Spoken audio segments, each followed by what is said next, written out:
시간이 조금 된다면 찬양을 하나 같이 다시 하고 싶지만 오늘 말씀이 또 나눠야 될 말씀이 있어서 말씀으로 곧장 들어가야 되겠습니다. 아까 여러분들 처음 들은 찬양을 하셨죠? 주의 뜻 이루소서 주의 뜻 이루소서 하늘에 계신 우리 아바 아버지. 그 처음 들어보지 않으셨나요? 그죠? 그럴 것이 이 곡이 만들어진 지는 아직 10시간이 지나지 않았습니다. 오늘 아침에 제가 설교 강의안을 복사실에 넘겼을 때 우리 교회 한 형제가 이 강의안을 보고 섬광처럼 영감이 임해서 제가 이렇게 사무실에 가보니까 막 악보를 쓰고 있더라고요. 그래서 뭐 하냐고 그랬더니 지금 노래 만들고 있다고. 그래서 이 노래가 만들어졌습니다. 이따가 같이 우리가 기도할 때 같이 노래를 다시 해도 참 좋은 우리 주기도문 노래가 될 것 같아서 감사한 마음을 갖습니다.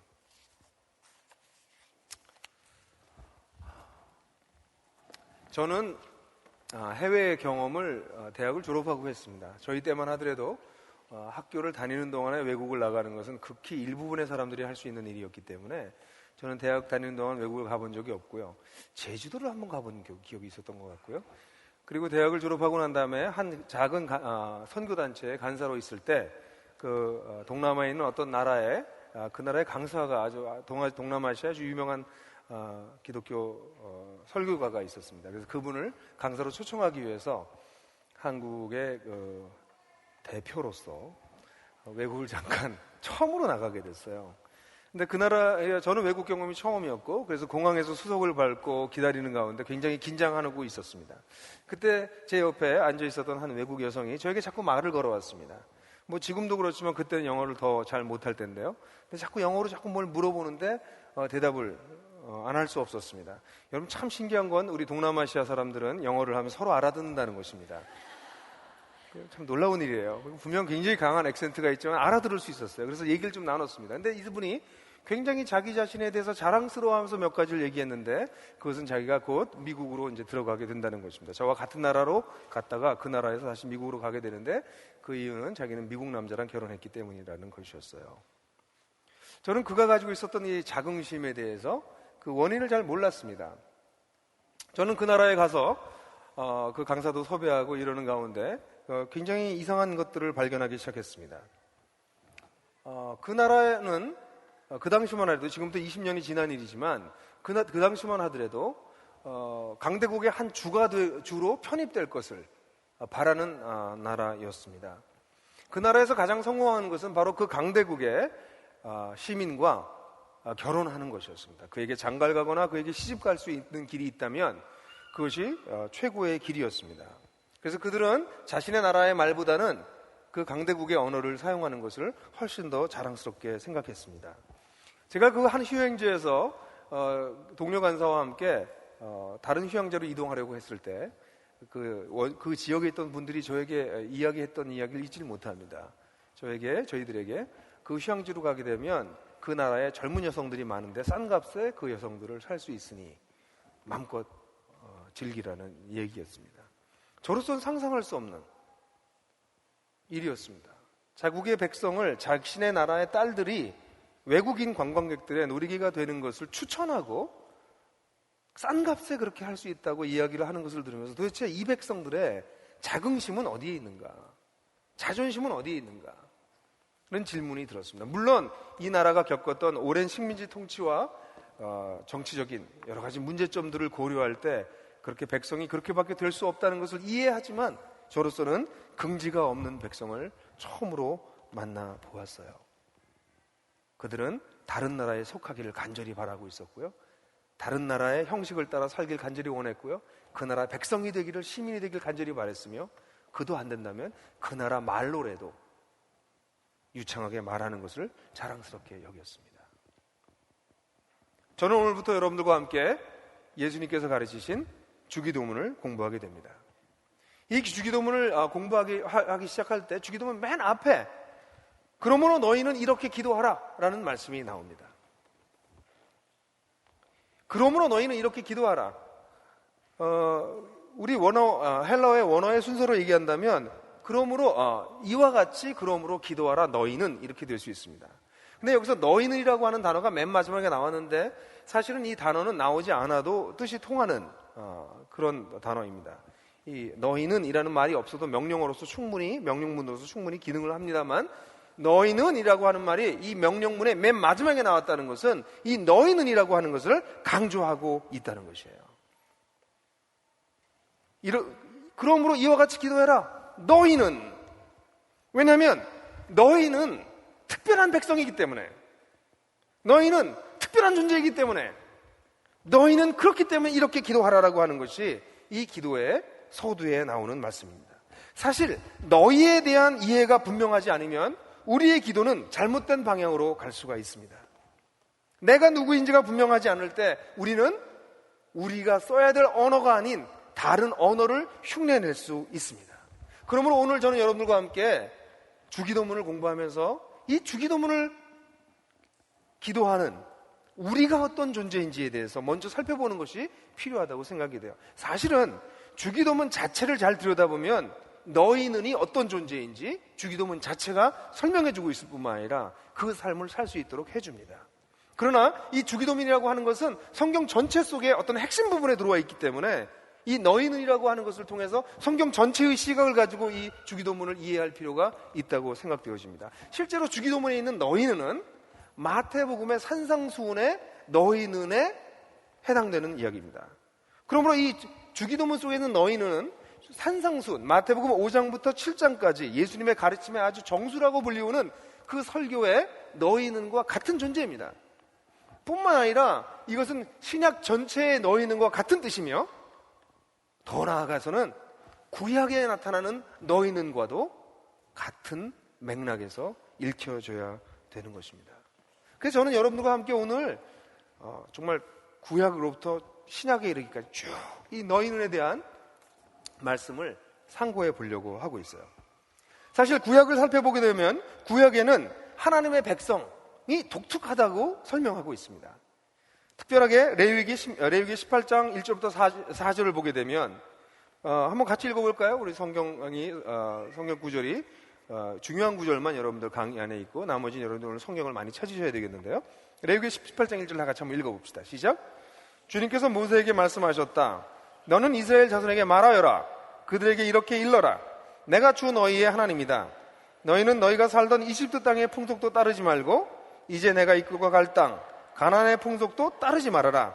너희는 그들의 규례를 따라 살지 말고 말아라.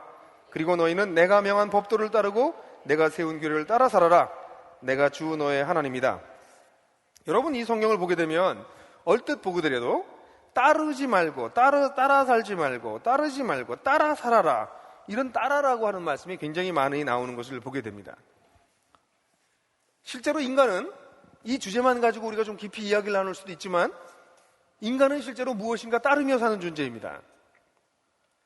그가 교육을 받아서 또는 사회적으로 사회화되어서 의식적으로 선택했건 또는 무의식적으로 주어졌건 사람들은 무엇인가 따르면서 살게 되어 있습니다. 레위기에서는 하나님께서 이스라엘 백성들을 이집트로부터 구원해내서 이제 가나안 땅에 들어가게 하시는 이 긴 여정 가운데 이스라엘 백성들을 초대하시면서 그들에게 말씀하고 계십니다.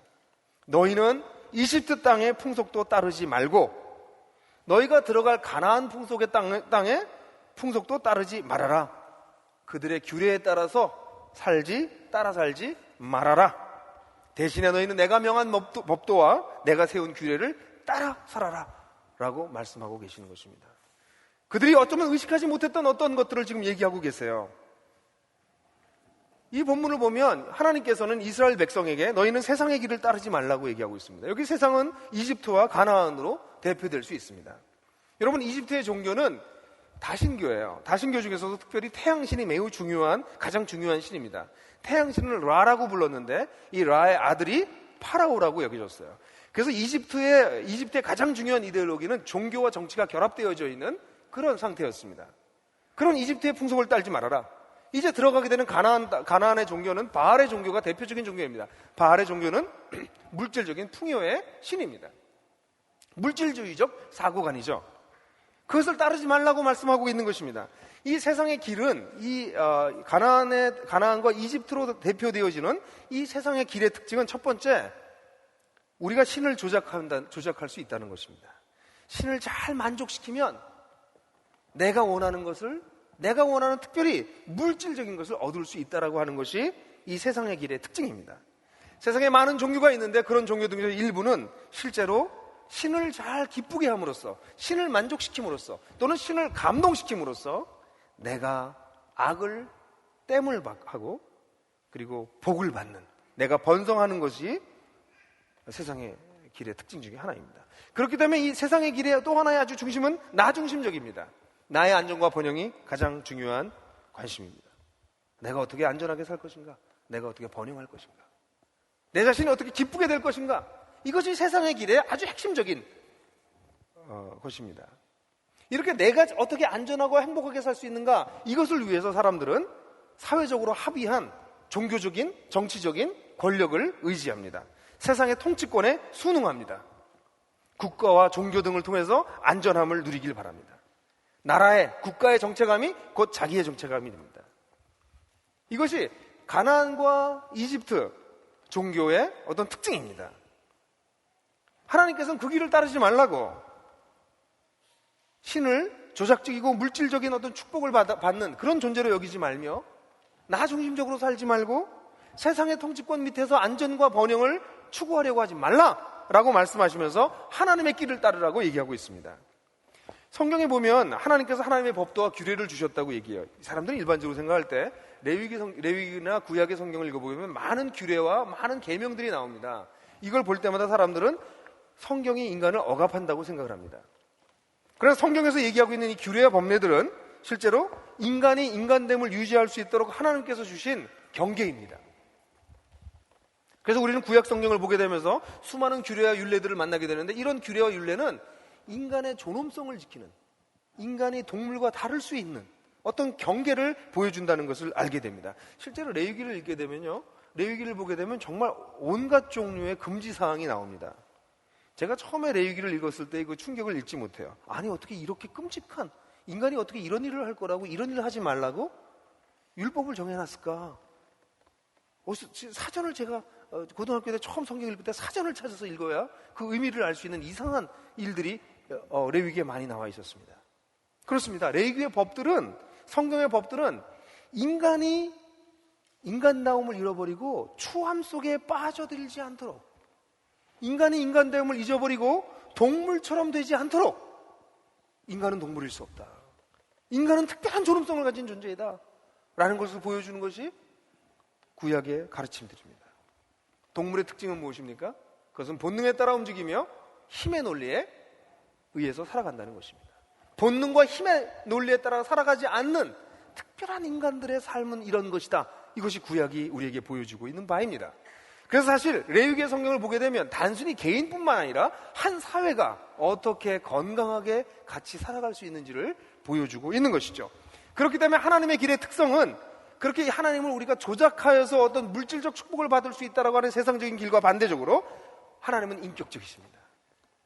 하나님을 닮아서 인간도 인격적인 독특성을 가지고 살아가라.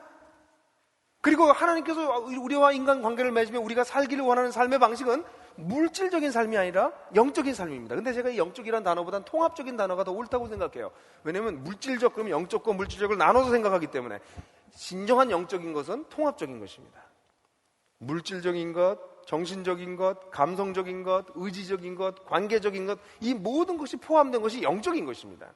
근데 우리가 영적, 그럼 물질하고 떨어지는 반대 개념으로 생각하기 때문에 여기서 제가 통합적이라는 단어를 쓰는 것이 더 맞다고 생각해요. 하나님의 길은 영적인 것, 그래서 비물질적인 그런 것이 아니라 통합적인 그런 길입니다.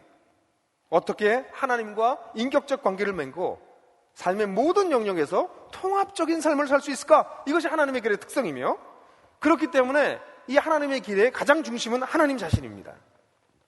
하나님을 따름으로 말미암아, 하나님께서 우리에게 주신 자리에 있음으로 말미암아 참된 자유를 누리고 인간이 얻을 수 있는 의미로운, 의미가 충만한 삶을 살 수 있다. 그렇기 때문에 하나님 중심이 이 하나님의 길의 아주 핵심적인 사상입니다. 그렇기 때문에 하나님의 길을 따를 경우에 우리는 세상의 통치권, 세상의 권력의 그 밑에서 안전함을 누리고 거기에 굴복하는 것이 아니라 반대로 하나님의 통치를 따르기로 결심합니다. 국가가 나를 보호해 주는 것이 아닙니다. 하나님으로 인해서 나의 정체감을 가지며 하나님이 나를 지켜주신다. 우리 사회 질서가 나를 지켜주는 것이 아니라 하나님이 나를 지켜주신다. 이런 사상을 갖고 있는 것이 하나님의 길입니다. 그래서 성경에서는 이스라엘 백성들에게 너희가 이제는 세상 사람들이 살아가고 있는 세상의 길을 따르지 말고 내가 너희를 특별히 택했으니 나의 길을, 하나님의 길을 따라 살아라 라고 말씀하십니다. 세상을 따르지 않고 하나님을 따라야 될 이유가 이스라엘 백성들이 독특하기 때문이 아닙니다. 이스라엘 백성들은 여기에 좀 착각을 했었죠. 그들이 특별한 자질이나 능력이 있어서가 아닙니다. 오히려 이스라엘 사람들은 보통 다른 민족들보다 숫자도 작았고 그들의 자질도 없었으며 그들의 역사적인 뿌리도 별로 깊지 않았습니다. 문화적 유산도 그렇게 크지 않았어요. 오히려 다른 민족들과 비교할 때 이스라엘 백성들은 오히려 열등한 민족이었습니다. 이스라엘 백성이 독특하기 때문에 세상을 쫓지 않고 하나님을 따라야 될 이유가 아니라 그들을 부르신 하나님이 독특하기 때문에, 특별하신 분이시기 때문에 그들은 세상을 따르지 않고 하나님을 따라야 된다고 얘기합니다. 사실 우리가 읽었던 레위기의 18장의 2절과 4절을 보면 두 번씩이나 반복되는 말씀이 나와요. 내 주 너의 하나님이다. 내가 주 너의 하나님이다. 옛날 성경에는 이 주라고 하는 단어를 여호와라고 번역했습니다. 나는 여호와 너의 하나님이다. 사실 우리 현대 그리스도인들이 이것을 잊어버린 지가 오래돼 버렸는데요. 하나님에 대한 경외함을 우리는 잃어버렸습니다. 이 이스라엘 사람들은 하나님의 이름을 부를 수가 없었습니다. 어떻게 감히 하나님의 이름을 우리 입에 댈 수가 있는가? 그래서 실제로 구약 성경에 하나님의 이름을 쓸 때는 자음만 씁니다. 물론 우리 구약이 모음이 없었어요. 근데 나중에 부호가 생겼음에도 불구하고 모음 부호를 쓰지 않고 자음만 씁니다. 그래서 그거를 우리가 읽으면 아마 여호와나 야훼로 읽을 것이다 생각해서 여호와나 야훼라고 하는 단어를 쓰기도 했지만 유대 사람들은 어떻게 감히 신성한 하나님의 이름을 우리 입에 담는단 말인가? 그래서 하나님의 이름이 성경에 나올 때마다 그들은 아도나이라고 하는 말로, 주님이라고 하는 말로 바꿔서 불렀어요. 그래서 우리가 지금 가지고 있는 성경은 내가 주 너의 하나님이다 할 때 그 주는 로드를 보면 영어에는 대문자, 전부 다 대문자 L와 RD로 쓰여져 있어요. 그건 하나님의 특별한 이름을 가르치는 것입니다. 그래서 우리도 만약에 그런 전통을 따진다면 나는 여호와 하나님이다 라고 하기보다는 나는 주 하나님이다, 주 너희의 하나님이다 그렇게 말하는 것이 옳죠. 근데 이것이 말하는 바가 무엇입니까? 하나님은 그냥 모호한 하나님이 아니라 특별한 이름을 가지신 분이십니다. 특별한 이름을 가졌다는 이야기는 무엇입니까? 그것은 특별한 인격성 특성을 가진 것이며 그의 이름을 인간들이 감히 입에다가 붙일 수 없다라고 하는 것은 그분 자신은 인간이 상상할 수 없는 거룩함과 특별함과 신성함을 가지신 어떤 그런 분이라고 하는 것입니다. 그 하나님이 이스라엘 백성을 불렀기 때문에 이스라엘 백성들은 보통 이하의 평범한 사람들이지만 그러나 그들은 특별한 삶을 독특한 삶을 특별한 이유가 있었다라고 하는 것이 바로 성경의 가르침입니다. 그렇기 때문에 레위기 19장 2절을 보면 9장 2절을 보면 이걸 아주 대표적으로 정리한 말씀이 나오죠. 같이 한번 읽어볼까요? 시작. 이스라엘 자손 온 회중에게 말하여라. 너는 그들에게 이렇게 일러라. 너의 하나님인 나 주가 거룩하니 너희도 거룩해야 된다. 너의 하나님인 나 여호와가 거룩하니 너희도 거룩해야 된다. 이게 하나님의 백성들이 특별한 삶을, 다른 종류의 삶을 살아야 되는 이유인 것입니다.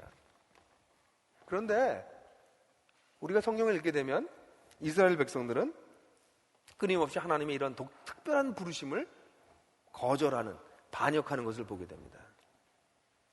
사실 이 반역은 이스라엘 백성의 초기 역사로부터 시작해서 끝까지 반복되지만 이 반역이 아주 눈에 띄게 아주 결정적인 반역이 시작됐던 것은 사무엘 이후에 왕조가 세워질 때입니다. 그래서 바로 사무엘상 8장을 좀 볼 필요가 있습니다. 사무엘상 8장 5절, 19절, 20절을 한번 같이 보시죠. 5절 한번 먼저 같이 읽을까요? 시작. 그들이 사무엘에게 말하였다. 보십시오. 어른께서 늙으셨고 아드님들은 어른께서 걸어오신 그 길을 따라 살지 않습니다. 그러므로 이제 모든 이방 나라 사람들처럼 우리에게 왕을 세워주셔서 왕이 우리를 다스리게 하여 주십시오. 이렇게 이스라엘 백성들이 사무엘에게 이방 나라처럼 왕을 세워달라고 요구했습니다. 그래서 사무엘이 말려요. 왕을 세우면 너희가 이렇게 어렵고 피곤한 삶을 살게 된다. 왕 세우지 마라. 지금이 더 좋다. 그렇게 얘기했는데 19절에 어떻게 됐죠? 같이 읽죠. 시작. 이렇게 일러주어도 백성은 사무의 말을 듣지 않고 말하였다. 그렇지 않습니다. 우리에게도 왕이 있어야 되겠습니다. 우리도 모든 이방 나라들처럼 우리의 왕이 우리를 다스리며 그 왕이 우리를 이끌고 나가서 전쟁에서 싸워야 할 것입니다. 여러분, 이 성경을 잘 보십시오. 이 본문을 보면 거기다 여러분 밑줄을 치셔도 돼요. 5절에도 이제 모든 이방 나라들처럼, 19절에 우리에게 도, 20절에 우리 도 이방 나라들처럼. 여러분, 이 모습을 보십시오. 여기 보여진 이 작은 단어가 이들의 내면의 상태를 극단적으로 보여주는 단어들입니다. 도와 처럼입니다. 우리 도, 그들처럼.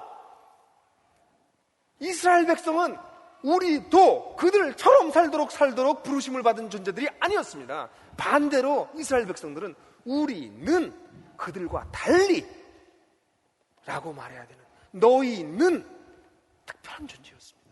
너희는, 그들이 특별해서가 아니라 그들을 부르신 하나님이 거룩했기 때문에 너희는 그들과 달리 이렇게 살아야 된다고 성경에서 가르쳤는데, 놀랍게도 이 이스라엘 백성들은 우리도 그들처럼이라고 반복해서 이야기하고 있습니다. 이렇게 이스라엘 백성들이 사무엘에게 요구했을 때 하나님께서 슬픈 마음으로 사무엘상 8장 7절부터 8절까지 이렇게 말씀하십니다. 같이 읽어볼까요? 시작. 주님께서 사무엘에게 말씀하셨다. 백성이 너에게 한 말을 다 들어주어라. 그들이 너를 버린 것이 아니라 나를 버려서 자기들의 왕이 되지 못하게 한 것이다. 그들은 내가 이집트에서 데리고 온 날부터 오늘까지 하늘마다 그렇게 하여 나를 버리고 다른 신들을 섬기더니 너에게도 그렇게 하고 있다. 너를 버린 것이 아니다. 나를 버린 것이다. 여러분, 하나님 나라의 백성이, 하나님의 백성이 세상과 같이 되는 것은, 열방의 다른 나라와 같이 되는 것은 하나님을 버리는 것입니다. 하나님을 버리는 것입니다. 적당히 타협하거나 물을 타는 것이 아니라 하나님에 대한 배역입니다. 자기 정체감을 버리는 것은 그토록 그렇게 부르신 하나님을 버린 것입니다. 우리의 정체감은 하나님의 독특함, 하나님의 인격성, 하나님의 거룩함에 뿌리를 내리고 있습니다. 근데 나의 정체감을 버리고 나도 그들처럼 되겠다고 이야기하는 것은 우리를 불러주신 하나님을 거절하는 것입니다. 그래서 구약의 역사는 참으로 슬픈 역사가 반복됩니다. 너희는 세상과 달리 이렇게 살아야 된다라는 말씀을 거역하고 우리도 그들처럼 살겠습니다 라는 것이 구약에 반복되는 슬픈 이야기예요. 이에 대해서 하나님께서는 그들을 경고하십니다. 경고하는 말씀을 봐도 이런 표현들이 반복돼서 나타나는 것이 우리 눈에 띄어요. 에레미야서 10장 2절을 보게 되면, 같이 한번 읽어볼까요? 에레미야서 10장 2절을 보면, 자, 지금부터 성경을 좀 찾아야 되겠군요. 에레미야서 10장 2절.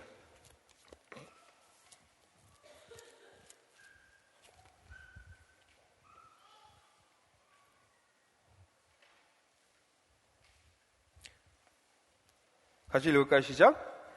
나 주가 말한다. 너희는 이방 사람의 풍속을 배우지 말아라. 이방 사람이 하늘의 온갖 징조를 보고 두려워하더라도 너희는 그것들을 두려워하지 말아라. 이게 하나님의 끊임없는 말씀이세요. 너희는 이방 사람들과 다르다. 이방 사람들이 두려워하더라도 너희는 두려워하지 말아라. 너희는, 왜? 너희는 나의 특별한 백성이니까. 너희는 내가 너희의 하나님이 됐으니까. 그렇게 말씀하셨어요. 그러나 이스라엘 백성은 그렇게 하지 않았어요. 그래서 성경을 보게 되면 하나님의 경고는 점점 심각해지기 시작합니다. 에스겔서 20장 32절과 33절을 보십시다. 에스겔서는 에레미야 다음, 에레미야 애가 그 다음에 나오죠. 에스겔서 20장 32절부터 33절 같이 읽죠. 시작. 너희가 스스로 이르기를 우리가 이방 사람 곧 여러 나라의 여러 백성처럼 나무와 돌을 섬기자 하지만 너희 마음에 품고 있는 생각대로는 절대로 되지 않을 것이다. 내가 나의 삶을 두고 맹세한다. 나 주 하나님의 말이다. 내가 반드시 능한 손과 편팔로 분노를 쏟아 너희를 다스리겠다. 뭐예요? 하나님께서 경고하고 계세요. 근데 하나님께서 경고하실 때 경고한 이유가 뭐였어요? 여기 밑줄 치셔야죠. 우리가 이방 사람 곧 여러 나라의 여러 백성처럼 그들을 따라서 살아가고 있습니다. 철험의 자세가 또다시 나오는 것이죠. 이방 풍습을 배우고 철험에 빠진, 그 철험이라고 하는 그런 자세에 빠진 이스라엘을 향해서 하나님께서 경고하고 계십니다. 너희가 나를 버렸기 때문에 나의 분노로 너희를 다스리겠다 하고 경고하세요. 이 경고는 에스겔서 5장 7절에도 나타나는데요. 한번 같이 읽어볼까요? 에스겔서 5장 7절 앞쪽으로 가봅시다.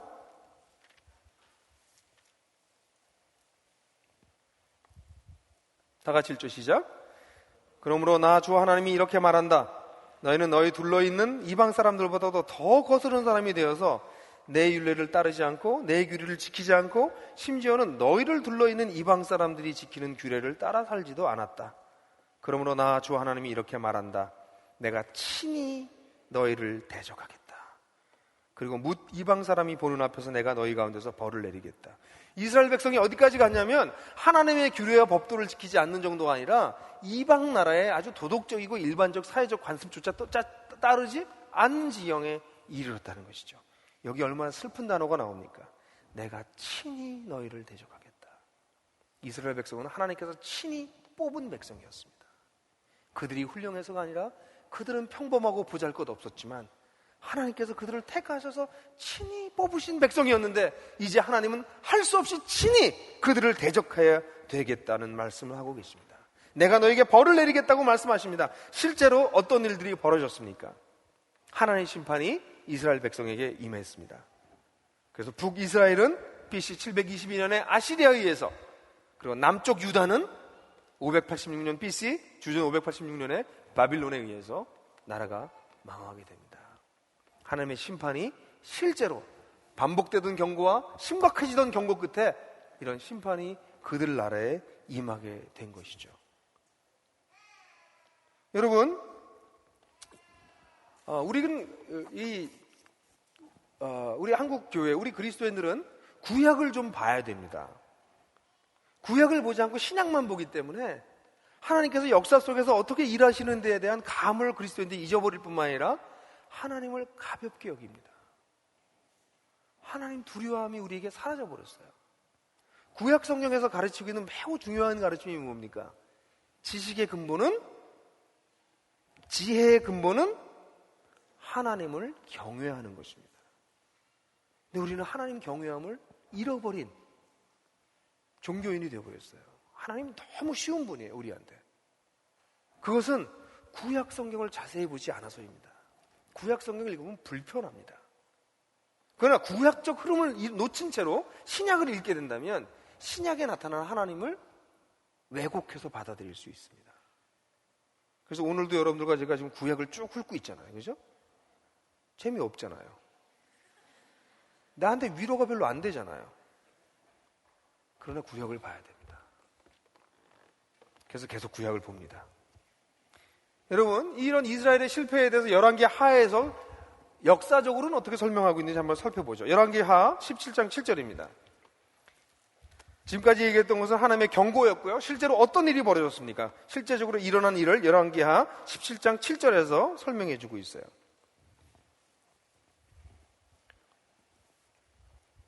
같이 읽어볼까요? 시작. 이렇게 된 것은 이스라엘 자손이 자기들을 이집트 땅에서 이끌어내어 이집트의 왕 바로의 손아귀로부터 구원하여 주신 주 하나님을 거역하여 죄를 짓고 다른 신들을 섬기기 때문이며, 또 주님께서 이스라엘 자손의 면전에서 내쫓으신 이방 나라들의 관습과 이스라엘의 역대 왕들이 잘못한 것을 그들이 그대로 따랐기 때문이다. 그러므로 주님께서 이스라엘에게 18절 보면, 그러므로 주님께서는 이스라엘에게 크게 진노하셨고 그들을 그 면전에서 내어 쫓으시니 남은 것은 유다 지파뿐이었다. 그러나 유다도 또한 그들이 주님이신 하나님의 명령을 잘 지키지 아니하고 이스라엘의 사람들이 만든 규례를 그대로 따랐다. 여기 보게 되면 북이스라엘이 왜 심판을 받았나? 이스라엘이 여러분들 아시죠? 솔로몬 이후에 북이스라엘과 남유다로 쪼개진 것 정도는 아시죠? 그렇죠? 근데 그 북이스라엘이 먼저 심판을 받았는데 심판을 받은 이유가 뭐예요? 하나님을 거역하여 죄를 짓고 다른 신을 섬겼고, 그리고 이방 나라의 관습과 역대 왕들이 잘못한 것을 전부 다 어떻게 했어요? 그대로 따랐다고 그랬어요. 그들은 그것을 따르면 안 되는 사람들이었습니다. 그래서 이제 유다 지파밖에 남았는데 19절에 보니까 그 유다도 또한 하나님의 명령을 지키지 않고 북이스라엘 사람들이 했던 것을 그대로 따랐다. 그래서 실제로 열왕기에서는 이때부터 이후에는 유다가 어떻게 멸망해 가는지, 얼마나 비참하게 멸망해 가는지를 기록한 것이 그 이후의 역사입니다. 이스라엘과 유다가 멸망한 이유는, 그들이 심판받은 이유는 하나님을 거역하고 다른 신을 섬기고 이방 풍습을 따랐기 때문입니다. 즉 세상의 길, 하나님의 길이 아니라 세상의 길을 따랐기 때문에 그들은 하나님의 심판을 받았던 것이죠. 그래서 에스겔서 11장 8절 같은 경우에 보면 하나님께서 이스라엘 백성들에게 내가 너희들을 심판하는 것이 무엇인지를 이야기해 주고 계세요. 한번 보세요. 에스겔서 11장 8절과 12절입니다.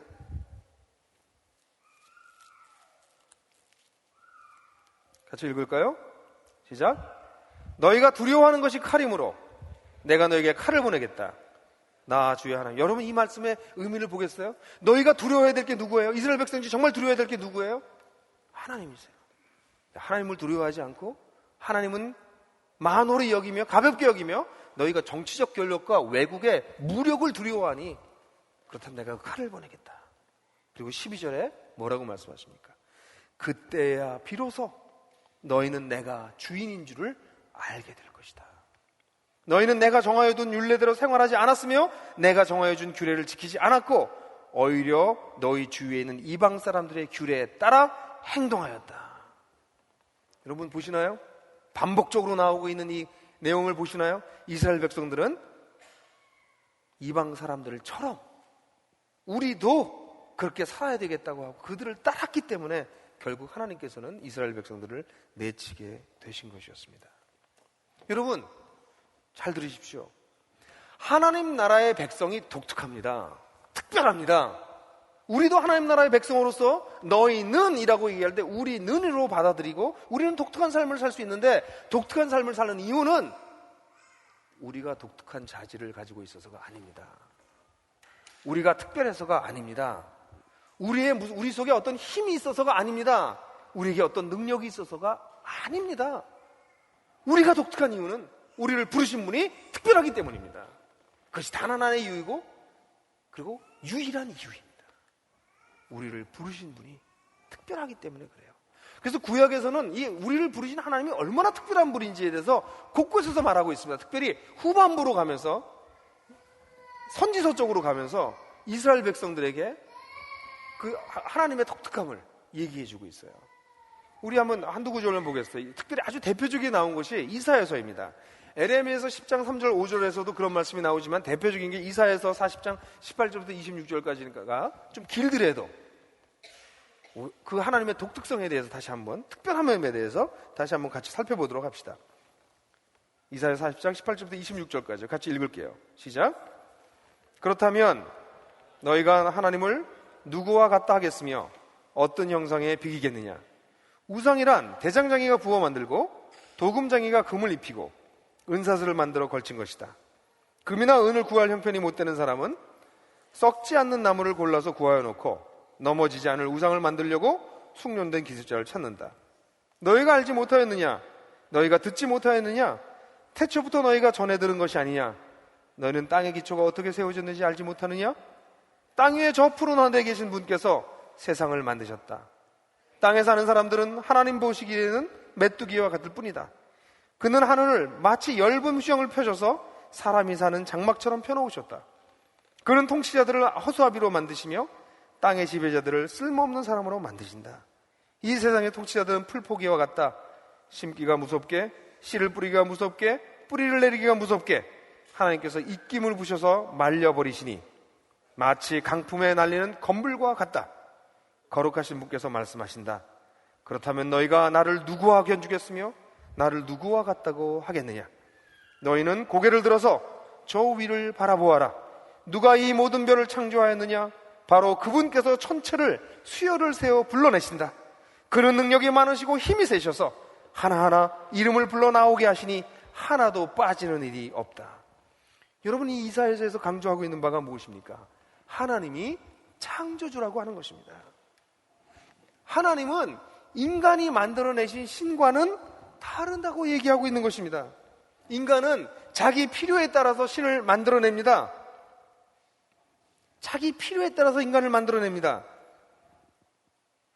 인간은 그래서 아주 고대 사회에서는 인간을 우상으로 눈에 보이게 만들었어요. 금으로 만들고 은으로 만들고 치장을 했습니다.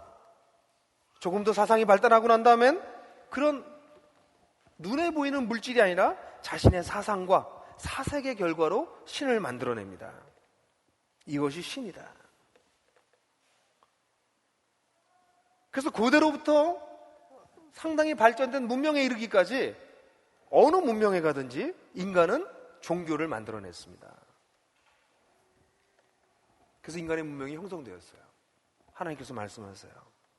나는 너희들이 만들어낸 신과는 다르다. 나는 오히려 너희를 포함한 천지를 만든 존재다. 나는 다른 존재다. 라고 주장하십니다.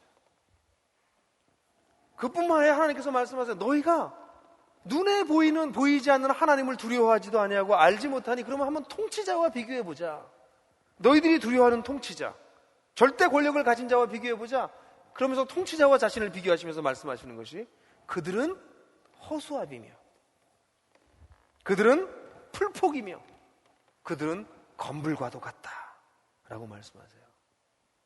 하나님은 끊임없이 여기서 두 번이나 18절과 25절에 너희가 나를 누구에게 비기는가 라고 말씀하세요. 너희가 나를 누구에게 비기는가? 여러분, 이스라엘 백성이 독특한 이유는 그들이 훌륭해서가 아닙니다. 너희는 이렇게 살아라 라고 말씀하신 이유가 그들의 특별함이 아니라 하나님 되심 때문에 그들은 그렇게 살도록 부르심을 받았던 사람들이었습니다. 사실 구약 성경을 보게 되면 우리는 하나님의 경고와 하나님의 심판이 반복되는 것을 보게 됩니다. 그런데 놀랍게도 하나님의 경고와 심판이 반복되다가 그 속에 꼭 같이 따라오는 것이 있는데 그것이 하나님께서 회복하시겠다는 약속이에요. 하나님께서 새로운 일을 시작하시겠다는 것이죠. 이스라엘 백성의 배역에도 불구하고 하나님은 당신의 자비를 베푸셔서 이스라엘 백성들을 돌아오게 하겠다. 이것이 구약 사상의 아주 중요한 생각입니다. 아마 가장 그 대표적인 것을 에레미야서 31장 31절에서부터 33절에서 살펴볼 수 있을 거예요. 하나님께서는 새로운 일을 하겠다고 약속을 곳곳에서 하고 계십니다. 그 중에서 에레미야서 31장 31절부터 33절까지를 같이 읽도록 하겠습니다. 같이 읽어볼까요? 찾아보시죠. 에레미야서. 아마 오늘 어떤 분들은 평생에 성경을 찾으신 것보다 더 많이 찾고 계실지도 모르겠어요. 제발 그렇지 않길 바라고요. 에레미야 31장 31절 찾으셨나요? 같이 읽죠. 시작. 그때가 오면 내가 이스라엘 가문과 유대 가문에 새 언약을 세우겠다. 나 주의 말이다. 이것은 내가 그들의 조상의 손을 붙잡고 이집트 땅에서 데리고 나온 때에 세운 언약과는 다른 것이다. 내가 그들의 남편이 되었어도 그들은 나의 언약을 깨뜨려 버렸다. 나의 주의 말이다. 그러나 그 시절이 지난 뒤에 내가 이스라엘 가문과 언약을 세울 것이니 나는 나의 율법을 그들의 가슴 속에 넣어주며 그들의 마음판에 새겨 기록하여 나는 그들의 하나님이 되고 그들은 나의 백성이 될 것이다. 나 주의 말이다. 구약, 특별히 선지서에 수많은 회복의 약속들이 있는데 그 중에서 아마 백미로 꼽혀질 수 있는 것이 바로 에레미야 31장 31절부터 33절에 나오는 새 언약에 대한 약속입니다. 이 새 언약은 실제로 뉴 카브넌트라고 하는 말은 영어로 이걸 바꾸면 뉴 테스먼트, 새로운 약속, 신약 그걸 얘기하는 것이 같은 단어입니다. 하나님께서 어떤 일을 하신다고요? 지금까지는 율법을 주어서 너의 껍데기를 이렇게 살아라, 이런 삶을 살아라를 가르쳤다면 새 언약을 줄 건데 그때는 어떤 일이 벌어진다고 말씀하고 계세요? 나의 율법을 그들의 가슴 속에 넣어주고 그들의 마음판에 새겨서 기록하는 그런 새로운 언약을 이제 주겠다라고 말씀하세요. 이런 종류의 하나님께서 회복하겠다라고 하는 약속이 우리가 이 선지서를 읽게 되면 곳곳에서 발견됩니다. 그런데 우리가 성경을 읽으면서 이런 약속들이 점점 희미해지다가 결국에는 구약이 끝나버립니다. 우리는 구약을 읽다가 이 하나님의 회복에 대한 약속이 도대체 언제 올 것인가 하다가 구약에 끝나버려요. 그리고 여러분들이 아시는 것처럼 구약이 끝나고 난 다음에, 구약 시대가 끝나고 난 다음에 몇백 년 동안 하나님께서는 침묵하셨습니다. 그러다 우리가 성경을 보게 되면 유대인들은 거기서 끝났어요. 그 끝난 상태에서 지금까지 메시아를 기다리고 있어요. 이 회복의 약속을 기다리고 있어요. 근데 우리 그리스도인들은 말라기가 끝나고 절망과 침묵의 시기를 넘어가면서 마태복음으로 들어갑니다. 마태복음 1장 1절에 보면 예수 그리스도가 태어난다고 얘기합니다. 마태복음에 족보가 나오고 난 다음에 예수 그리스도의 동정녀에게 태어나시는 것을 얘기하면서 이사야서 7장에서 약속했던 임마누엘이라는 얘기를 해요. 사실 마태복음을 읽는 그리스도인들은 구약을 읽어 내려오던 사람들은 우리가 그토록 회복되기를 기다렸고 하나님께서 약속하셨던 그 약속이 이제야 일어나려고 하는구나 하는 기대감을 가지고 마태복음을 사실은 읽게 됩니다. 이 마태복음을 보게 되면 특별히 마태복음 1장에 그런 말씀이 나오다가 이것이 4장에 가서는 완전히 폭발적으로 이제 그 시대가 도래하였다는 것을 예수님 자신이 선포하고 계십니다. 그것이 바로 유명한 마태복음 4장 17절의 말씀이에요. 다 같이 읽어볼까요? 4장 17절 시작. 그때부터 예수께서 회개하여라 하늘나라가 가까이 왔다고 선포하기 시작하셨다. 그리고 23절에 예수께서 온 갈릴리를 두루 다니시면서 그들의 회당에서 가르치시며 하늘나라의 복음을 선포하여 백성 가운데서 모든 질병과 아픔을 고쳐주셨다 라고 말씀하고 계세요. 여러분, 예수님께서 하나님 나라가, 그 약속했던 나라가, 새로운 약속, 새 언약이 이루어지는 나라가 도래했다고 지금 선포하고 있습니다. 우리와 같이 평범한 사람들이 그 나라에 들어갈 수 있는 복음을 선포하기 시작하셨습니다. 예수님께서 가르치신 이 하나님 나라의 독특성이 무엇입니까? 그것은 이스라엘을 하나님께서 부르신 거랑 굉장히 방불합니다. 우리는 평범한 사람들입니다. 우리는 보통 사람들이에요. 많은 그리스도인들이요, 자기가 형편없다고 굉장히 괴로워합니다. 다른 그리스도인이라고 비교하거나 또는 세상에 있는 다른 사람들과 비교하면서 나는 평범하지도 못하고 평범이해합니다 라고 괴로워해요. 근데 여러분 아십니까? 그것이 하나님 나라 백성의 특징입니다.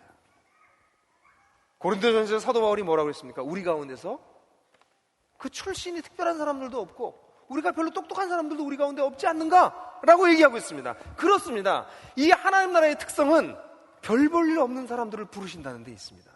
평범한 사람들을 부르신다는 데 있습니다. 평범 이하에 있는 사람들을 부르신다는 데 있습니다.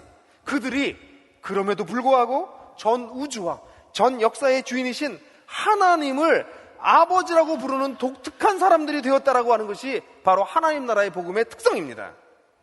그분의 다스림을 받기 시작하고 그분의 사랑을 받기 시작하고 그분의 은혜를 누리는 삶을 살기 시작하는 것. 만물의 주인이신 하나님과의 관계가 회복되어져서 살아갈 수 있는 사람들. 다시 말해서 이제 더 이상 세상을 따르지 아니하고 하느님을 따라하기로, 하나님을 따라 살기로 결단하게 된 것. 바로 그것이 하나님 나라 백성의 특징입니다. 사실 우리는 하나님 나라의 백성들이 가지고 있는 독특한 특징 중에 하나는 우리의 마음속에 내가 하나님을 잘 따라가진 못함에도 불구하고 이상하게 우리 마음속에 하나님을 사랑하는 마음이 있다는 것이에요. 여러분 그렇지 않나요? 옆에 사람 한번 보세요. 하나님을 잘 따라가는 사람이 있습니까? 잘 따르는 것 같아요, 옆 사람이요? 아무리 폼잡고 앉아있어도 우리가 스스로 아는 것은 우리가 하나님을 잘 따르는 존재들이 아닙니다. 그런데 또 한 가지 확실한 게 뭐예요? 우리 마음에 하나님을 사랑하는 마음이 있어요. 오늘도 여러분들이 그래서 여기 오신 거 아니에요.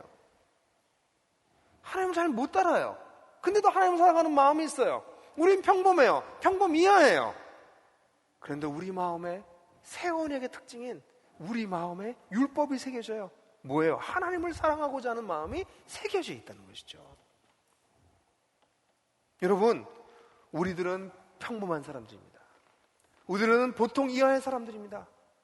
그러나 하나님께서 우리에게 다가오셔서 우리로 하여금 그분을 따를 수 있도록 우리를 부르셨습니다.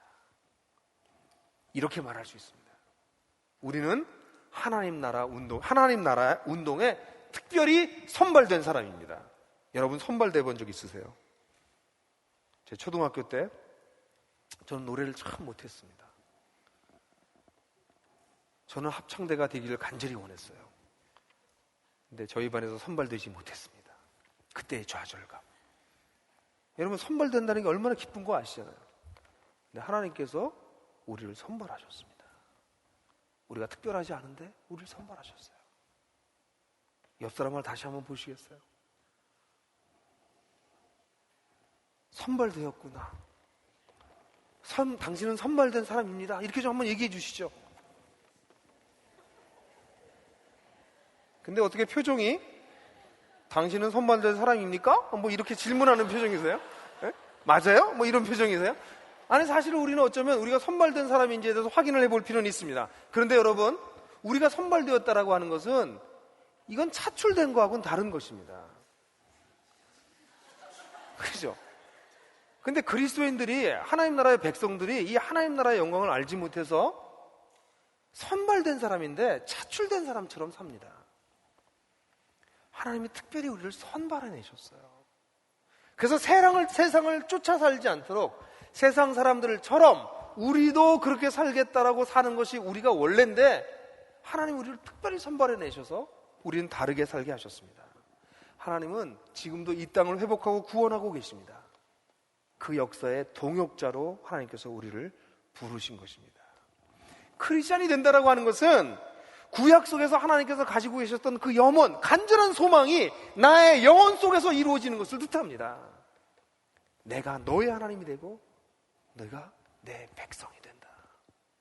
너희가 나를 사랑하는 것이 너희 마음속에 새겨질 것이다. 그래서 예수님께서 오셔서 이 땅에 하나님 나라의 복음을 선포하시고, 그래서 우리가 그 속에 들어가게 된 것이죠. 여러분, 산상수훈은 이런 맥락에서 쓰여졌습니다. 그래서 산상수훈 속에서는 이 하나님 나라의 백성의 특성이 나타나요. 마태복음에 나와 있는 5장부터 7장까지 있는 이 산상수훈은 많은 사람들이 오해를 합니다. 이 산상수훈을 보면서 어떻게 이거 이렇게 살아? 너무 불편해. 이렇게 얘기합니다. 이 산상수훈을 많은 사람들은 그리스도인의 생동 강령으로 생각하고 또는 율법으로 생각해서 예수님께서 설교하신 가장 유명한 설교임에도 불구하고 어떤 사람들은 산상수훈을 좋아하지 않습니다. 읽으면 읽을수록 부담만 된다고 얘기합니다. 왜냐하면 이 산상수훈이 이렇게 살면 그리스도인이다 이런 식으로 받아들이기 때문에 그렇습니다. 아닙니다. 너희가 하나님 나라 백성이므로 이렇게 살아라, 이것이 산상수훈입니다. 한번 따라해 보시겠어요? 너희가 하나님 나라 백성이므로,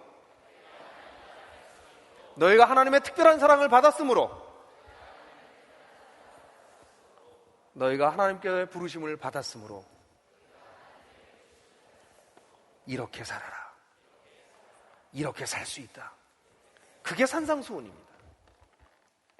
행위를 강조하는 것이 아니라 그러한 행위를 할 수밖에 없게 만드는 우리의 마음의 상태를 강조한 것이 바로 산상수훈입니다.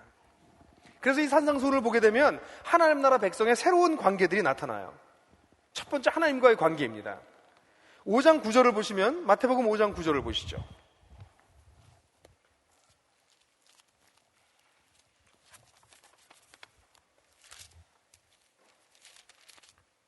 마태복음 5장 9절 같이 보시면 너무나 잘 아시는 거죠? 평화를 이루는 사람인 복이 있다. 하나님이 그들을 자기의 자녀라고 부르실 것이다. 이 말씀이 나오고 난 다음부터 하나님이 이 사람들 그들의 자녀로 부르면 하나님 뭐가 되죠? 아버지가 되죠. 그 다음부터 이 산상수훈에는요, 아버지라는 단어가 반복돼서 나와요. 하늘에 계신 너희 아버지. 5장 16절, 45절, 6장 1절, 9절, 7절, 7장 11절, 21절. 그 다음에 하늘 아버지, Heavenly Father. 5장 48절, 6장 14절, 26절, 32절. 너희 아버지. 6장 8절, 15절. 여기 전부 다 너희 아버지 할 때는 전부 다 복수예요. 영어 성경에도 이게 잘 안 나타나죠. you라고 하는 게 단수일 수도 있고 복수일 수도 있죠. 근데 내 아버지도 있습니다. 여기는 단수예요. 6장 4절, 6절에 2번, 15절, 18절에 2번. 거기서는 너의 하나님이라고. 그래서 우리는 우리 한국 사람들은 약간 이 단수 복수 개념이 많지가 않아가지고 도저히 쓸 수 없는 대명사를 쓰잖아요. 우리 남편이, 우리 아내가, 남편과 아내는 그냥 어떻게 우리께 돼요. 그건 절대로, 그렇지만 우리라고 쓰잖아요. 그죠? 그래서 이 헬라어도 그렇게 될 거라고 생각하지만 그렇지 않습니다. 단수와 복수를 굉장히 명확하게 구분해서 얘기하고 있어요. 나중에 우리가 성경을 보면서 자세하게 얘기하겠지만, 근데 여기서 중요한 건 뭐예요? 5장 9절을 필두로 해서 하나님과 우리의 관계가 어떤 관계가 되었다는 것입니까? 아버지와 자녀 관계가 되었다는 것이에요. 오, 여러분, 이 이야기를 들으면서 얼굴에 환한 웃음꽃이 피는 사람들이 몇 명이 없다는 것을 저를 놀라게 만들어요. 왜냐하면 오늘 현대 그리스도인들은 어릴 때부터 하나님을 아버지라고 불러서요, 하나님이 아버지인 거에 대한 감격이 없어져 버렸어요. 저는 우리 기독교가, 우리 오늘 세례를 받은 자매도 그렇지만 모태신앙으로 자라가는 사람들이 기독교에서 얘기하고 너무나 놀라운 사실들을 너무나 평범하고 의미 없게 받아들임으로 말미암아 기독교 신앙이 죽어가고 있는 것이 안타까워요. 여러분, 하나님을 아버지라고 부르는 게 이게 어떤 일입니까? 이것은 이스라엘 사람들, 유대교에 속해 있는 사람들에겐 상상할 수 없는 일이에요. 어떻게 하나님을 아버지라고 부릅니까? 감히 하나님 이름도 제대로 부르지 못해서 그것을 다른 말로 바꿔서 불렀던 백성들에게 예수께서는 이 산상수훈 속에 수도 없이 아버지라고 얘기하고 있어요. 너희 아버지, 내 아버지, 하늘에 계신 아버지, 하늘 아버지. 이것은 놀라운 얘기입니다. 여러분, 그냥 생각해 보세요. 제가 이제 나이가 좀 돼서 우리 교회 청년들이 제 아들뻘들이 됐습니다. 아들, 딸뻘이 됐어요. 불행하게 그렇게, 아닙니다. 아주 기쁘게 그렇게 됐습니다. 그런데 저랑 친해진 어떤 형제가 와서, 목사님, 그냥 우리 아버지 아시죠? 그러면 당황합니다. 아무에게나 아버지가 될 수 없어요. 아버지는 아무나 하나. 노래를 불러야 되지. 네? 아버지는 아무나 하는 게 아닙니다. 관계가 좀 친하다고 아버지 해주세요. 그렇게 할 수 없는 겁니다. 아버지는 특별한 사람들에게만 되어질 수 있는 게 아버지입니다. 근데 하나님이 우리 아버지가 되신 것입니다. 이 놀라운 사실은 주기도문의 맨 앞에 나오는 하늘에 계신 우리 아버지 얘기할 때 얘기를 더 자세히 하겠지만, 산상수훈은 하나님 나라 백성의 특별한 변화된 놀라운 것을 보여주고 있는데, 그것이 바로 하나님이 우리의 아버지 되셨다는 사실입니다. 그렇기 때문에 하나님과의 관계가 변했기 때문에 자신을 바라보는 자신과의 관계도 변하게 됩니다. 산상수훈의 맨 앞에 나오는 5장 3절부터 12절까지의 팔복은 내가 누구인지를 분명히 보여주는 본문입니다. 하나님 나라의 백성이, 하나님의 아들, 딸들이 어떤 내적 자세를 가지고 있고 어떤 자기 장처감을 가지고 살아가고 있는지를 보여주는 것이 팔복입니다. 여러분, 사실 사람들은 내가 누구인지를 잘 모르기 때문에, 나의 정체감이 어떤 것인지 잘 모르기 때문에 세상 속에서 자신의 만족을 찾아 헤맵니다. 나의 안전을 찾아 헤맵니다. 나의 안전은 어디서 찾습니까? 대부분 사람들이 돈,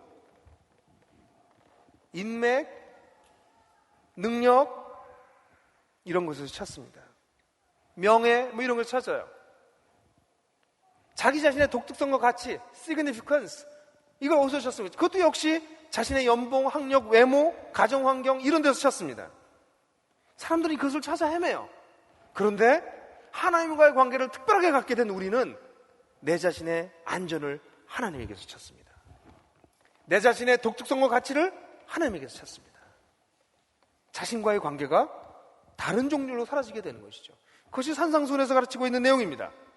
뿐만 아니라 내 자신과의 관계가 이렇게 변하니 타인과의 관계도 변할 수밖에 없습니다. 사실 5장 39절부터 42절을 보면 산상수훈에서 우리가 제일 불편해하는 구절 중에 하나죠. 오른뺨을 때리면 왼뺨을 대라. 속옷을 달라 하면 겉옷까지 줘라. 아니, 겉옷을 헷갈리죠? 어쨌든 둘 다 줘라. 오리를 가라 하면 심리를 가자. 이건 좀 심하지 않습니까? 세상은 어떻습니까? 오른뺨을 때리면 너도 왼뺨을 때려라. 이렇게 가르치거나, 요즘은 좀 더 발전해서 오른뺨을 때리려고 하거든 먼저 네가 때려라. 이게 세상의 방식이잖아요. 왜 먼저 당해, 바보처럼? 네가 선수를 쳐야지. 왜 바보처럼 왜 당해? 이게 세상이 가르치는 것인데, 여기서는 선수를 치르지 않을 정도가 아니라 오른뺨을 때리면 왼뺨을 때리라고 얘기합니다. 이러한 다른 사람들과의 관계가 형성될 수 있는 이유가 어디에 있습니까? 세상 사람들처럼 살지 않고 우리는 이렇게 살 수 있는 이유가 어디에 있습니까? 그것은 유일하게 하나님이 우리의 아버지 되셨기 때문입니다. 하나님과 관계가 특별해졌기 때문입니다. 그렇기 때문에 우리는 세상 속에 살면서 세상 사람들이 일반적으로 하는 염려가 우리의 것이 아니라고 마태복음 6장 19절부터 34절까지 얘기합니다. 염려하지 말아라. 너희가 염려하지 말아라. 세상의 만몬에 의해서 움직여지는, 세상의 돈에 의해서 움직여지는 삶, 그래서 끊임없이 염려가 있는 삶을 살지 말아라라고 말씀하고 계십니다. 뿐만 아니라 5장 13절부터 16절 바로 팔복이 끝나고 난 다음에 하신 말씀은 우리가 소금과 빛으로 세상 속에서 나의 역할이 무엇인지를 분명하게 보여주고 있습니다. 이 모든 얘기가 산상수훈에서 우리가 보여주는 것이 바로 하나님 나라의 백성이 우리가 되었기 때문에 우리는 이렇게 살 수 있다. 이것이 우리의 삶의 모습이다 라는 것이 산상수훈의 말씀입니다. 그래서 산상수훈에 나타난 백성은 이렇게, 그 백성의 삶의 독특함은 이렇게 요약할 수 있어요. 마태복음 6장 8절을 보면 우리가 읽고 있는 이 성경의 기도에 대한 가르침 바로 앞부분에 나오는 것인데, 그러므로 저희를 본받지 말아라. 마태복음 5장 47절 하반절과 48절을 보게 되면 이방 사람들도 그만큼 하지 않느냐? 그러므로 하늘에 계신 너희 아버지께서 온전하신 것 같이 너희도 완전하여라. 하나님께서 요청하는 것이 무엇입니까? 세상을 따르지 말고 그들처럼 되지 말고 하나님을 따르며 하나님처럼 되라. 이게 하나님의 요청이에요. 이게 산상수훈의 가르침입니다. 여러분, 하나님 나라의 백성은 세상을 따르지 않고 세상처럼 되는 것이 아니라 하나님을 따라서 하나님처럼 되는 것이라고 말씀하고 계십니다. 이것은 매우 독특한 것입니다. 여러분, 이런 독특함은 세상에서 갈등을 유발합니다. 왜냐하면 세상이 다 그렇게 살지 않기 때문에 그렇습니다. 이런 하나님 나라의 독특성은 우리에게 싸울 것을 요구합니다. 부대낌을 요구합니다. 예수 그리스도께서도 사실은 이 부대낌 가운데서 이 산상수훈을 가르치던 예수님, 이 주기도문을 가르치던 주님도 죽으셨습니다. 그렇습니다. 이 독특함은 세상에서 조금 고상해지는 것을 뜻하지 않아요. B등급에서 A등급으로 업그레이드 되는 것을 뜻하지 않습니다. 이것은 어쩌면 블랙 앤 화이트와 같이 다른 것입니다. 여러분, 사실 우리가 이 산상수훈을 읽게 되면 우리가 산상수훈을 좋아하지 않는 이유가 여기에 있습니다. 자신감이 없으십니다. 그렇지 않나요? 여러분, 산상수훈을 사랑합니다 이런 그리스도인들 많이 만나보지 못했어요. 산상수훈이 버겁습니다. 우리가 하나님의 사랑을 압니다. 하나님의 은혜를 받았습니다. 그러나 산상수훈처럼 살고 있진 못하고 살 자신도 없습니다. 우리에게 두려움이 있습니다. 우리가 과연 이렇게 살 수 있을까? 그래, 하나님께서 나를 독특하게 부르셔서 특별한 존재이니까 이렇게 사는 게 맞는데, 근데 세상에 이 삶을 사는 것을 거칠게 만드는, 부대끼게 만드는 것이 너무나 힘드니 이걸 내가 살 수 있을까? 우리에게 두려움이 있습니다. 그러니까 산상수훈을 좀 멀리하고 싶습니다. 에이, 그거는 특별한 사람들을 위한 말씀이겠지. 어떤 사람들은 이미 나는 세상에 넘어가 버린 것 같아. 내가 하나님을 떠날 수는 없지만, 하나님의 사랑을 받아서 떠날 수는 없지만, 그런 내가 하나님 나라 백성답게 사는 것은 난 이미 불가능한 게 아닐까? 나같이 이 힘들고 어려운 상황 속에서 하나님 나라 백성으로 사는 게 가능할까? 포기하는 마음이 듭니다. 떠나지도 못합니다. 그의 은혜를 받아서 마음속에 그의 사랑이 새겨졌으므로 그를 떠날 수는 없습니다. 그래서 많은 그리스도인들이 산상수훈 앞에서 사실은 부담스러워합니다. 내가 독특한 백성이 되고 특별한 백성이 됐다는 건 기쁜 소식이지만, 근데 자신이 없구나. 바로 여기에 등장하는 것이 주기도문입니다. 산상수훈과 하나님 나라 백성에게 가장 중요한 것이 바로 이 주기도문입니다. 사실 이 산상수훈 속에서 주기도문의 중심성에 대해서는 우리 한국이 낳은 가장 세계적인 성서 신학자가 김세윤 박사라고 하는 분이에요. 근데 그분이 쓴 주기도문 강해라고 하는 책에서 제가 인사이트를 얻었습니다. 근데 그 내용을 제가 좀 여러분들이 받아들이기 쉬운 우리말, 제 말로 좀 풀어서 쓴다면 산상수훈을 이렇게 설명할 수 있어요. 여러분, 산상수훈을 보게 되면 산상수훈은 처음에 5장 3절부터 16절까지 하나님 나라의 백성의 정체성을 얘기합니다. 팔복과 빛과 소금이 되라고 하는 말씀을 통해서 정체성을 얘기해요. 그리고 난 다음에 5장 17절부터 48절까지는 너희가 구약에서는 이렇게 들었지만 너희는 이렇게 살아라고 구약을 재해석하는 하나님 나라 백성의 새로운 삶의 방식을 가르칩니다. 그리고 난 다음에 6장 1절부터 18절까지는 하나님 나라 백성은 이렇게 신앙생활을 해라 라는 걸 가르쳐요. 그리고 난 다음에 6장 19절부터 7장 11절은 하나님 나라 백성들이 삶을 살아가게 되는 근본적인 신뢰, 삶의 방식을 다르게 살게 하는 근본적인 신뢰가 무엇인지를 얘기해 주는데, 그것이 돈을 의지하지 않고 하나님을 의지하는 것이라는 것을 가르칩니다. 그리고 마지막으로 하나님 나라의 백성의 열매와 표지를, 하나님 나라 백성이라면 이런 열매를 갖게 될 것이고 이런 표지를 가질 것이다 라는 걸 보여줘요. 여러분, 저를 보세요. 그 강의 안에도 나와 있지만 맨 처음에 하나님 나라 백성의 정체성을 얘기하고 하나님 나라 백성의 새로운 삶의 방식을 얘기하고, 그리고 나서 신앙생활을 얘기하고, 그리고 또다시 하나님 나라의 백성의 새로운 삶의 방식인데 그 삶의 방식의 근본이 하나님을 신뢰하는 것이라는 얘기를 하고, 그 다음에 하나님 나라 백성의 열매와 표지를 얘기를 해요. 한 가운데 뭐가 들어가 있어요? 신앙생활이 들어가 있어요. 위아래 뭐가 들어가 있어요? 그 위아래 삶의 양식, 우리가 어떤 방식으로 살아야 되는지 얘기하고 있어요. 그 밖에 뭐가 있어요? 우리의 정체감과 우리 삶의 표지와 열매 같은 게 나타나요.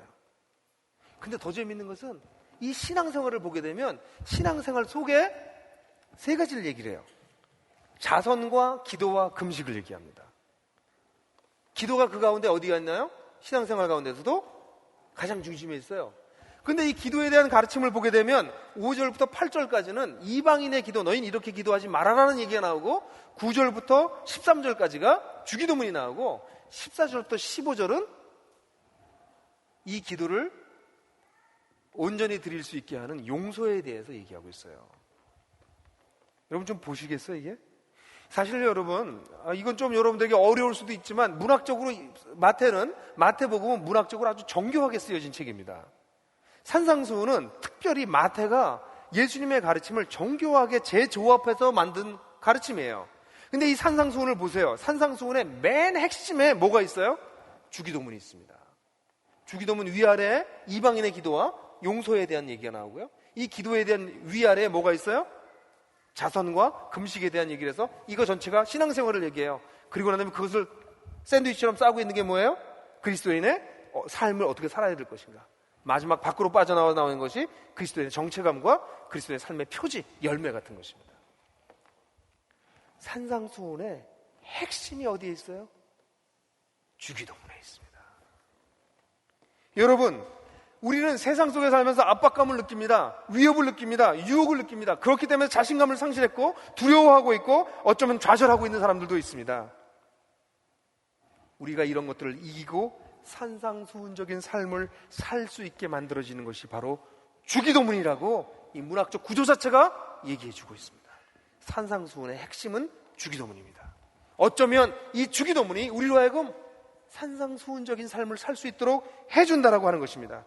그렇습니다. 하나님 나라 백성의 기도가 무엇입니까? 그것은 하나님과 관계 맺는 것입니다. 하나님과 소통하는 것입니다. 하나님의 백성의 가장 중요한 것은 그분과 소통하는 것입니다. 그런 의미에서 인간은 기도하도록 만들어졌습니다. 우리는 기도하도록 만들어졌습니다. 사실은 세상도 끊임없이 우리를 기도하게 만듭니다. 사람들이 기도하는 것을 보면 왜 기도하는지, 어떻게 기도하는지, 무엇을 기도하는지를 보면 얼마나 세상으로부터 영향을 많이 받는지를 볼 수 있습니다. 그런데 예수님께서 직접 가르쳐 주신 이 주기도문은 우리가 왜, 무엇을, 어떻게 기도해야 되는지를 가르쳐 주고 있는 것입니다. 여러분, 하나님 나라를 살아내는 동력이 어디에 있는 줄 아십니까? 하나님의 뜻을 이 땅에 행하도록 하는 동력이 어디에 있는 줄 아십니까? 우리같이 평범한 사람들이 하나님 나라 백성답게 살 수 있게 만드는 비밀이 어디에 있다고 생각하십니까? 그것은 우리 속에서 발견되는 것이 아니라 우리를 불러주신 하나님께 있는 것인데, 이 하나님과 소통하게 될 때 우리는 우리가 그렇게 독특하게 살 수 있는 가능성이 있다는 것입니다. 예수님께서 가르치신 기도는 무엇입니까? 우리같이 평범한 사람들이, 보통 사람들이 하나님 나라를 살아낼 수 있게 하시는 것입니다. 그렇기 때문에 우리가 갈등과 싸움 속에서도 이것을 이겨낼 수 있게 하는 것은 바로 예수님께서 가르치신 이 기도입니다. 신인즉 우리가 주기도문을 외워서 우리를 하나님께 드리는 것이 아니라 오히려 주기도문이 우리를 형성하고 주기도문이 오히려 우리를 하나님께 드리게 만듭니다. 그러나 불행하게도 우리는 주기도문이 얼마나 놀라운 기도인지에 대해서 잘 배우지 못했습니다. 저는 앞으로 9주 동안 여러분들과 이 주기도문을 배울 생각을 하면서 가슴이 뜁니다. 왜냐하면 주기도문을 제가 처음으로 제대로 공부한 때가 대학교 4학년이었는데 그때 제 기도가 바뀌었습니다. 제 기도 생활이 바뀌었습니다. 그 이후에 4년 후에 제가 28살 때 처음으로 주기도문을 대학생들에게 한 400~500명 되는 대학생들에게 강의했는데 그때 또다시 저의 기도 생활이 깊어졌습니다. 여러분, 주기도문은 아무나 드릴 수 있는 기도가 아닙니다. 주기도문은 하나님 나라 백성들만이, 인간이 만든 신이 아니라 스스로 존재하시는 하나님께서 불러내신 백성들만이 그분과 소통하는 것을 통해서 이 땅에서 산상수훈적 삶을 살 수 있게 만드시는 놀라운 비밀이 담겨져 있는 것이 바로 이 주기도문입니다. 여러분, 우리가 기도하는 것을 들여다보면 내가 누구인지가 나타납니다. 여러분 기도하십니까? 또는 왜 기도하지 않으십니까? 내가 누구인지, 내게 필요한 것이 무엇인지를 정말 아는 사람들은 기도를 할 수도 있고 안 할 수도 있습니다. 어떤 자세로 기도하십니까? 어떻게 기도하십니까? 어떤 내용을 기도하십니까? 무엇을 기도하십니까? 우리의 기도의 모습을 가만 들여다보면 정말 내가 누구인지가 드러납니다. 기도는, 그 사람의 기도는 그 사람이 누구인지를 보여줍니다. 그렇다면 하나님 나라의 백성은 어떤 기도를 드려야 될까요? 주기도문을 드려야 됩니다. 하나님 나라의 백성은 이렇게 정의할 수 있습니다. 하나님 나라의 백성은 주기도문으로 기도하기 시작한 사람들입니다. 하나님 나라의 백성은 주기도문의 삶을 추구하는 사람들입니다. 하나님 나라의 백성은 주기도문이 그 삶 속에 실현되기 시작하는 사람들입니다. 여러분, 기도에 대한 책은 수백 권이 있습니다. 제 방에도 100권이 넘을 것 같아요. 그러나 그 책을 읽는다고 기도가 깊어지지 않습니다. 기도는 기도해봐야 합니다. 경험은 배울 수 없습니다. 해봐야 할 수 있습니다. 오늘날 그리스도인들이 이 땅에서 허약한 이유는 어쩌면 이 주기도문을 하지 않기 때문이 아닐까요? 주기도문의 비밀을 배우지 못했기 때문이 아닐까요? 여러분들은 주기도문으로 기도하십니까? 그리고 주기도문이 여러분들을 붙잡고 있습니까? 그렇지 않다면 저는 여러분들과 함께 9주 동안 이 주기도문을 깊이 있게 공부하고 우리의 기도 속에 이 주기도문을 끌어들일 수 있기를, 아니 주기도문 속으로 우리가 들어갈 수 있게 되기를 간절히 소원합니다. 여러분들 거기 나와 있는 가정교회 공동기도문이 있습니다. 그 기도문을 가지고 읽고 기도하십시오. 또 일주일 동안 기도하실 때 아침, 점심, 저녁 시간을 내어서 주기도문을 천천히 외우십시오. 주기도문을 천천히 외워보십시오. 그러면서 그 밑에 있는 질문들을 생각해 보십시오. 나는 과연 누구를 따르고 있는 어떤 사람인가 생각해 보십시오. 이번 일주일 동안 여러분들에게 부탁합니다. 주기도문에 대한 강해를 들어서 주기도문의 신학이 깊어지고 성경의 가르침에 대한 이해의 폭과 깊이가 넓어지는 것이 여러분들의 목적이 되시지 않기를 바랍니다. 어떤 작가가 말했듯이 성경에 나와 있는 모든 가르침과 교리는 실인즉 우리로 하여금 기도하게 하기 위해서다. 왜냐하면 기도는 하나님과 관계 맺는 것이기 때문에 그렇습니다. 사랑하는 성도 여러분, 기도에 대해서 듣지만 마시고 기도합시다. 기도하러 나아갑시다. 기도를 배웁시다. 그래서 깊은 기도 속에 들어가서 이 땅을 사는 동안 그 나라의 백성답게 사는 그런 삶을 여러분들과 제가 누리게 되기를 간절히 소원합니다. 영상이 도움이 되셨다면 지금 다른 분들과 공유해 보세요. 그리고 하나복 채널을 구독하시면 저희가 새로운 영상을 계속 업데이트하는데 그것을 먼저 만나보실 수 있습니다.